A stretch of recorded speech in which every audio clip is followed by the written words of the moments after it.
اهلا بيكم في كايرو جاردن. النهارده هنتكلم عن التربه وتجهيز التربه. بالنسبه للتربه، ناس كتير بعتت لي قالت لي عايزه تعرف التربه بتتكون ازاي، فانا عامل الفيديو ده مخصوص عشان نشرح واحده واحده كده التربه. انت عندك بذور وعايز تطلع البذور دي، هتطلعها ازاي؟ في البدايه في كذا طريقه. في طريقه لو انت عايز تطلع بذور كميه كبيره، في حاجه زي دي بيبقى الهدف منها ان انت تطلع كميات كبيره. طبعا انت لو مش محتاجها مش لازم تجيب دي للكميات الكبيره. كل العيون دي بتحط فيها بذور. طبعا الحاجه التانية هي الشاليات الصغيره. في شاليات صغيره زي دي كده، دي ممكن تستخدمها، ما فيهاش اي مشكله. بس اهم حاجه ان انت تعمل الاخرام دي مهمه جدا جدا جدا، علشان طبعا الميه. ناس كتير سالتني على موضوع الميه ده، سهل جدا. اهم حاجه الاخرام، يكون في اخرام كده. طبعا في البذور انت محتاج حاجه زي دي. هتحط كميه كبيره من البذور، ما تحطش واحده بس من البذور، ما تحطش بذره واحده بس، يعني حط كذا بذره.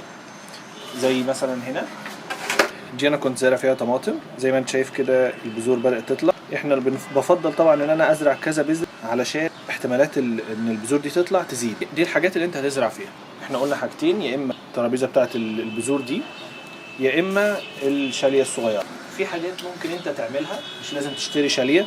زي بتاعت الكشري دي، البلاستيك بتاع الكشري، بتجيبها وبتخرمها 3 أخرام كبيره وبتزرع فيها. دي بتاعت كشري، بتجيبها وبتزرع فيها، ما فيهاش مشكله. ممكن برضو الحاجات اللي هي البلاستيك، اللي هي بتاعت لو هتجيب خضار او فاكهه من عند سوبر ماركت او فراخ او حاجات كده، البلاستيك دي ممكن تستخدمها برضو في ان انت تزرع فيها.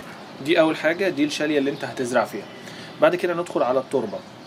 دي تربه انا كنت عملتها، هقول لك بتتكون من ايه. اول حاجه هو البيتموس. الهدف من البيتموس ان البيتموس ده بيمسك الميه. يعني طبعا انت لما بتحط الشاليه دي في الهواء والشمس، الميه بتتبخر بسرعه. فالهدف من البيتموس ان انت تحاول تحتفظ بالميه على قد ما تقدر. مشكله البيتموس ان انت لما بتحاول تحتفظ بالميه، ساعات الجذور بتعفن، لان الميه بتبقى كتيره جدا والبيتموس محتفظ بالميه كتير جدا، فبيخلي الجذور تعفن. فانت محتاج تخلط حاجه مع البيتموس ده علشان يدي تهويه للجذور، عشان الجذور ما تعفنش. دلوقتي انت معاك البيتموس، كوبايه زي دي كده، بتكبها كده اهو. دي كده كوبايه بيتموس. كان عندي شويه بيتموس قديم، ده انا كنت مستخدمه في الزرع. تمام. الابيض ده بيرلايت، هشرحه دلوقتي. خلاص، دي كده البيتموس كوبايه. دلوقتي احنا محتاجين حاجه تحافظ على التهويه بتاعه الجذور. نفس الكوبايه دي بملاها من حاجه اسمها فيرميكلايت او بيرلايت. دول حاجات موجوده عند الراجل بتاع الزرع. يعني بتروح لاي مكان بيبيع زرع، قول له بس عايز فيرميكلايت او بيرلايت. البيرلايت والفيرميكلايت ده الهدف منه انه يدي تهويه للزرع، وده بيبقى شكل البيرلايت. زي ما قلت لكم، البيرلايت ده الهدف منه بيبقى شبه الرمله كده. الهدف من البيرلايت ده ان هو بيحافظ على التهويه بتاعه الجذور. وانت بتملى بتحط كوبايه من البيرلايت او الفيرميكلايت مع كوبايه من البيتموس. بس دي التربه اللي انت محتاجها. التربه دي بالنسبه لي انا، طبعا في كذا طريقه. في ناس بتستخدم الطمي، في ناس بتزرع في حاجات تانية، يعني في تربه بشكل مختلف. بس انا التربه دي شغاله معايا وما عنديش اي مشكله في الزراعه. تمام. فبتحط انت كوبايتين، كوبايه بيتموس وكوبايه بيرلايت.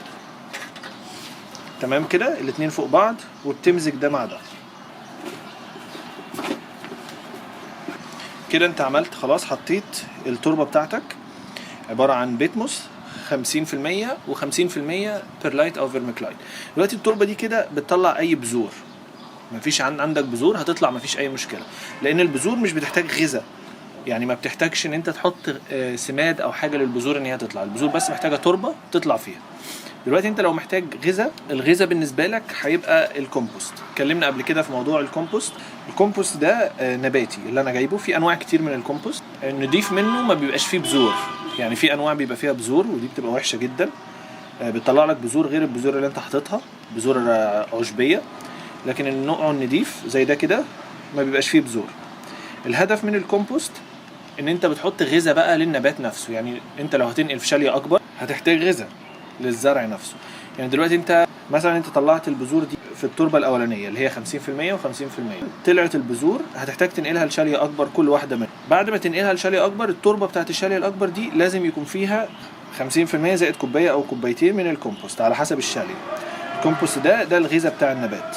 احنا كده اتكلمنا على مرحلتين. المرحله الاولانيه البذور محتاجه 50% و50%، مش محتاجه اي كومبوست. 50% بيتموس و50% اي حاجه تدي تهويه للجذور. دي حاجه زي بيرلايت، فيرميكلايت او رمله. الرمله دي اسوأ حاجه طبعا، لان هي بتبقى تقيله جدا، بتخلي الشاليه بتاعتك تقيله. بس الثلاثه دول بينفعوا، بيبدلوا بعض، مش فارقه. ممكن تحط 3 على بعض، ممكن تحط 2 منهم على بعض، مش فارقه. في حاجات تانية ممكن تحطها تدي صحه احسن للنبات، يعني ممكن تحتاجها وتبقى مفيده للنبات. الحاجات التانية دي بنسميها السماد او التسميد. طبعا التسميد ده في منه انواع كتير جدا جدا جدا. بالنسبه للتسميد في كذا حاجه. في نوع مش سريع الذوبان زي ده كده، ده بيضمن لك ان انت طول الوقت عندك سماد في الارض. النوع ده تشتريه من اي مكان زراعي، وده بياخد وقت عبال ما يطلع، يعني بيقعد مثلا شهر في الارض، بترش رش وانت بتمزج التربه من ده في منه انواع كتير جدا جدا. بس انا بحب دايما لما بحط النوع ده ما بحبش احط ارقام عاليه. طبعا الغذاء ده بيبقى ليه ارقام كده، بس الارقام دي حاجه اسمها اي سماد بيبقى فيه حاجه اسمها NPK. NPK ده هنا مثلا 4 2.5 ده خفيف قوي. انا بحبش احط بطيء المفعول ده غير حاجه خفيفه. 4.5 2.5 ده او 2.8 ده كويس جدا ومش تقيل. ده مش سريع الذوبان، بترشه كده بس في وسط الحاجه. في نوع بقى تاني بيدوب في الميه سريع الذوبان، ده انت بتحطه مره مثلا كل اسبوعين على حسب طبعا الغذاء. زي ده كده اسمه توماتو فيد. طبعا ده في منه المصري كتير قوي قوي قوي موجود. دايما بتبص على NPK بتاعه 6 5 9 شايف كده، بتحط نقطه او كذا، بتحط معلقه مثلا في لتر ميه. نفس الكلام اهو، ده NPK بتاعه 20 ده عالي جدا طبعا، ما ينفعش تحط منه كتير. تحط معلقه، نص معلقه في لتر ميه، تحط مره كل اسبوعين مثلا او كل شهر. ده بتحطه بعد ما النبات يطلع، ما بتحطوش وانت بتجهز. شكرا لمشاهدتك الفيديو. هنراجع مع بعض احنا اتكلمنا عن ايه النهارده. احنا اتكلمنا عن ازاي تجهز التربه لزراعه النباتات. اول حاجه قلنا هي 50% بيتموس و50% حاجه تدي تهويه للتربه زي الرمله، بيرلايت او فيرميكلايت. بعد ما البذور بتطلع بنحط لها سماد. ممكن تسمد طبيعي، وده عن طريق الكومبوست، وعن طريق طبعا في خلطات كتير ووصفات كتيره جدا على الانترنت زي الموز وقشر البيض وحاجات كتيره جدا هنتكلم عنها يعني في المستقبل. وممكن تسمد صناعي بسماد خفيف اللي هو الارقام القليله NPK. NPK ده هو نيتروجين وفوسفات وبوتاسيوم، نيتروجين وفوسفات وبوتاسيوم، وده اسمه سماد صناعي. وهنتكلم برضه عن التسميد ده في حلقة تانية. اتمنى نكون ساعدناكم في الفيديو ده. لو عجبك الفيديو دوس لايك وشير لاصحابك. لو عايز تشوف كل فيديوهاتنا الجديدة اعمل سبسكرايب للقناة. وممكن تسألنا اي سؤال عندك على صفحتنا على الفيسبوك موجودة في الديسكريبشن تحت. شكرا واشوفكم في الحلقة اللي جاية من كايرو جاردن.